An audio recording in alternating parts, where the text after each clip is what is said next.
Jaalallee qabachuuf onnee qulqulluu nama barbaachisa. Sanbooda ammoo sammuu waa hubatu qabaachuu qabna. Sababni isaa zabu jennee kan seennu jireenya nama biraa keessa yeroo baanu ammoo onnee fi hamilee nama sanii cabsineeti. Jireenya isaa balleessinee miira isaa miinee abdii kutachiifneeti kan baanu. Miidhaa dila kana keessattuu keenya dura hanga bilchaannu eeguu wayyaa. Obboleettii xiyya maal godheetiin gammachiisaa jiran maal godheetiin hiraarte jettee umrii yaadduroo yoo jiraatte ati ganaadhaa hin jaalatin. Umrii ulfaayeetiin jira jettee jaalallee kee itti rifachiifturoo yoo jiraatte jaalallee qabachuun haasirraa hafu. Jaartii abaluuf akkas godhe ati garuu jettee sadarkaa boocirra yoo jiraatte ati wilii dheedhiidha. Jaalallee jechuun wal qabatanii kaafee fi reestooraantirra naanna'uu yoo sitti fakkaate ati ganaadhaa haasirraa hafu.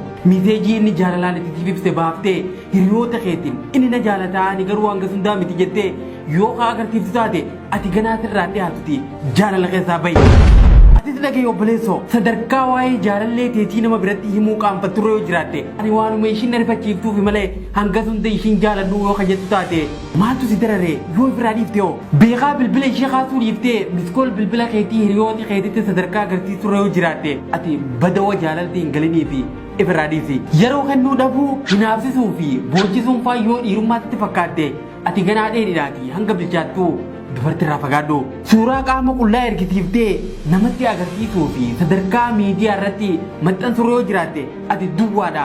Jaalala takka illee maqaan kaasin. Onneen meeqa kan cabe, abdiin meeqa kan murame, manni meeqa kan cufame, lubbuun meeqa kan bade sababa jaalala danta dhabummaatiini. Jaalala namni hundi ni barbaada. Garuu namni hedduun sababa jaalalleewwan danta dhabeeyyiitiin dhabee jira. Jaalalli siif galu malee gonkumaa hin jaalatin.